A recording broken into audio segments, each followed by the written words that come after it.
Now, 174 years, it's an extraordinary total. And for 7 men, even though that's quite the group, all of those sentences, very heavy indeed. And it's the ringleader, Mohammed Zahid, aged 64, who's received the heaviest sentence of 35 years. He was found guilty of 20 offences, including rape, indecency with a child, and attempting to procure a girl into having unlawful sexual intercourse. Now, the next most serious sentence went to Kasir Bashir, 29 years for 4 offences, including rape. But he's not going to be at Manchester Minchell Street Court today because just before the trial opened in this case in January, he skipped police bail. Like many of the other offenders on this trial, he was also on bail and fled the country. Now, speaking to us in January, Greater Manchester Police said they were pursuing him, but they weren't able to guide us on his location. And giving her victim impact statement in the court on Monday, one of the 2 girls in this case, teenage girls, said that this is the one sort of area of control that this abuser, Kasir Bashir, still has over her because he's not there to face the justice that is needed. But 29 years for him. Mushtaq Ahmed, 27 years for 9 offences, including rape. Roheez Khan, age 39, 12 years, guilty of 1 count of rape. Mohammed Shahzad, age 44, 26 years, found guilty of 6 offences, including rape. Nisar Hussain, sentenced to 19 years. He's 41 years old, guilty of 3 offences. And Naheem Akram, age 48, he's been sentenced to 26 years. Now, this abuse gang in Rochdale, operating between 2001 to 2006, was split into 2 groups who targeted Girl A and Girl B. These 2 girls did not know each other, and those groups, between market stall holders and taxi drivers, carried out horrific abuse where the girls were treated like sex slaves. That's what the prosecutor said at the opening of this trial in January. Only one man abused both, and that's Mohammed Zahid, the 65-year-old. He was known as Boss Man. He gave underwear from his lingerie stall at the Rochdale indoor market to both of those teenagers and groomed them by giving them money, alcohol and food in return for regular sex, abuse and rape between him and also his friends.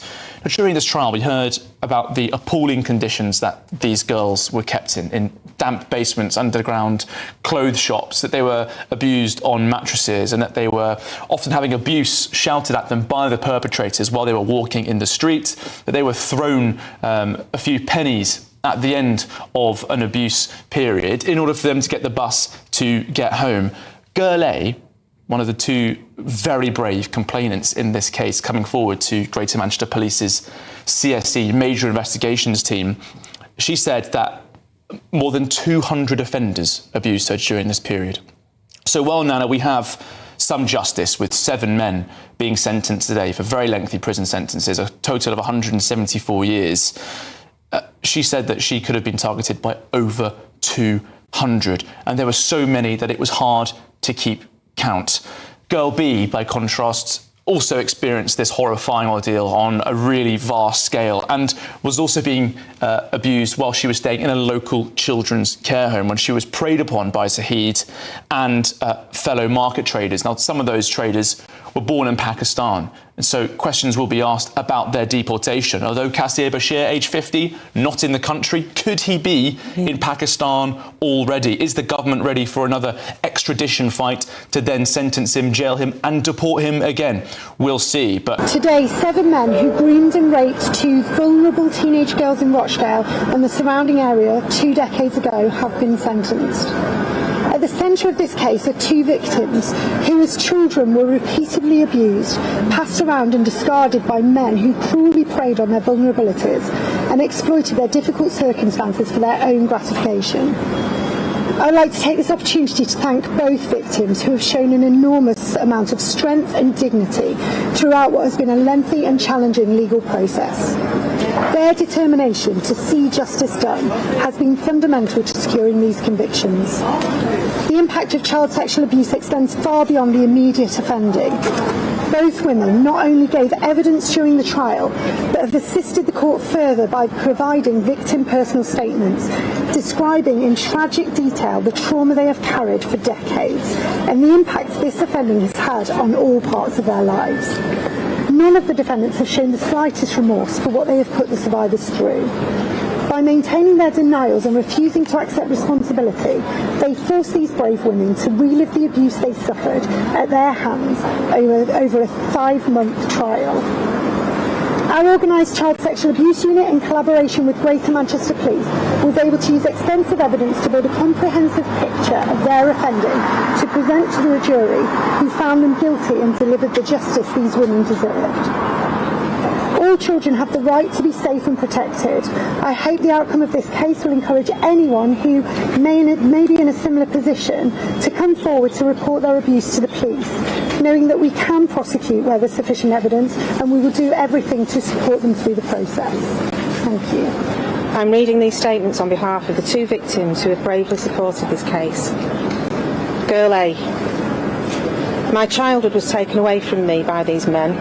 I should have been out with friends, playing in parks and being innocent, hanging around on the streets, enjoying my childhood and creating memories I would be able to cherish and look back at as an adult. However, my life was far from that due to these men. Instead, it was based on being taken to addresses by men, being plied with alcohol and drugs, raped and then being made to feel worthless by a hurl of humiliating and degrading comments directed at me. I mean nothing to these men. They used me for their advantage only. Over the last 10 years, when I finally plucked up the courage to approach the police and disclose the abuse I suffered, it has been an absolute emotional roller coaster for me. I have provided about 40 video interviews, having to speak out about what I was subjected to, talking about it out loud and explaining it in detail. This was mentally draining on me. I had so many emotions going on. This case has been a big personal commitment for me. It has taken a long time. I fully understand the reasons why it's taken so long, and it upsets me to read negative comments on social media in regards to the police taking their time. The public do not understand the lengths the police have had to go to with the information I have provided to them. This has been and still is consuming my life. I hope that one day I will be able to move forward with my life. The jury, finding these 5 men guilty, I hope is going to help me take another step forward to get my life back, as I have already lost my childhood to these men. And now, because of the case, I'm losing part of my adult life, continually revisiting the abuse of my childhood. Girl B. I have felt shame and guilt all my life for what these men did. I still suffer with social anxiety. I am unable to trust anyone, and I cannot take people at face value. I have no expectations of anyone. My life has been on hold for the last 20 years. I have never been able to move on from the abuse, and this has not just impacted my life and what I could have achieved, but also my children's lives. They have become victims of these men too. This whole process has been the most positive thing I have ever done. Standing in the courtroom and being able to have my own voice was the hardest thing I've ever been through, but the best experience. I was able to tell my truth, and I now know that my voice matters because I was believed. Before the CSE team came to me, I had no faith in the police, but meeting someone who believed and understood everything meant I could trust for the first time. It is important to know that the team who have worked on my case have been amazing. I want these victims to know that if they feel ready to deal with what happened to them, they shouldn't wait. It doesn't matter how much time has gone by, it is still possible to get justice. I want to thank the CPS court team and most importantly the jury. The day I watched the verdicts changed my life. I instantly had a massive weight lifted off me, and I now feel that I can live my life. I do not need to feel ashamed, and I have already started that process.